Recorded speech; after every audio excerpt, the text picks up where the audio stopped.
பசங்க அளவுக்கு மீறி குண்டா இருக்காங்களான்னு தெரிஞ்சுக்கணுமா? வயசுக்கேற்ற எடை இதுதான், தாண்டினால் கவனம். உங்க பிள்ளை கொஞ்சம் குண்டாவா இருக்காங்கன்னு உங்களுக்கே தோணுதா? சின்ன பிள்ளை தானே, வளர வளர சரியாகிடுவாங்கன்னு நாம சமாதானம் பண்ணிக்கிறோம். ஆனா உண்மையிலேயே அது நார்மலான வளர்ச்சியா இல்ல வயசுக்கு மீறின எடையான்னு எப்படி தெரிஞ்சுக்கிறது? பல பெற்றோர்களுக்கே இதுக்கான சரியான அளவுகள் தெரியாம தான் இருக்கு. அதனால்தான் இப்போ வயசுக்கேற்ற குழந்தை எடை எவ்வளவு இருக்கணும், எப்போ கவனம் தேவைன்னு தெளிவா பார்க்கலாம்.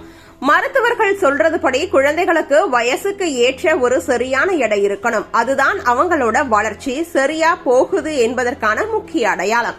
பொதுவா பார்த்தா ஒரு வயசுல 8 முதல் 10 கிலோ, 5 வயசுல 15 முதல் 18 கிலோ, 10 வயசுல 25 முதல் 32 கிலோ, 15 வயசுல 45 முதல் 55 கிலோ வரைக்கும் இருக்கிறது சாதாரண அளவு. இதுக்கு ரொம்ப மேல இருந்தா அத லைட்டா எடுத்துக்காம உடனே கவனிக்க வேண்டியது அவசியம். சின்ன வயசுலயே எடை கூட்டுறதுக்கு முக்கிய காரணம் தவறான உணவு பழக்கம் தான். இப்போ நிறைய பிள்ளைங்க வீட்டு சாப்பாட்டை விட chips, biscuit, noodles, chocolate, pizza, burger, soft drinks மாதிரியான ஜங்க் ஃபுட்டை அதிகமா விரும்புறாங்க. இது உடம்புக்கு தேவையில்லாத கலோரி மட்டும் கொடுத்து கொழுப்பை வேகமா சேர்க்கும். அடுத்த பெரிய காரணம் மொபைல், டிவி, லேப்டாப் பழக்கம். முன்னாடி பிள்ளைங்க வெளியில ஓடி விளையாடுவாங்க, மரம் ஏறுவாங்க, சைக்கிள் ஓட்டுவாங்க. ஆனா இப்போ பெரும்பாலும் வீட்டுக்குள்ளேயே உட்கார்ந்து கார்ட்டூன், கேம், ரீல்ஸ் பாக்குற பழக்கம் வந்துடுச்சு. இதனால் உடல் அசைவு குறையுது, சாப்பிட்ட கலோரி எரியாம கொழுப்பா மாறிடுது. சில நேரங்களில் ஹார்மோன் பிரச்சனை, தைராய்டு கோளாறு, குடும்ப மரபு போன்ற காரணங்களாலும் குழந்தைகளுக்கு எடை கூடலாம். ஆனா இது ரொம்ப குறைவு. பெரும்பாலும் 90% வழக்குகளில் உணவு பழக்கம் மற்றும் வாழ்க்கை முறைதான் முக்கிய காரணமா இருக்கும். அதனால்தான் முதலில் அதை சரி பண்ணணும்.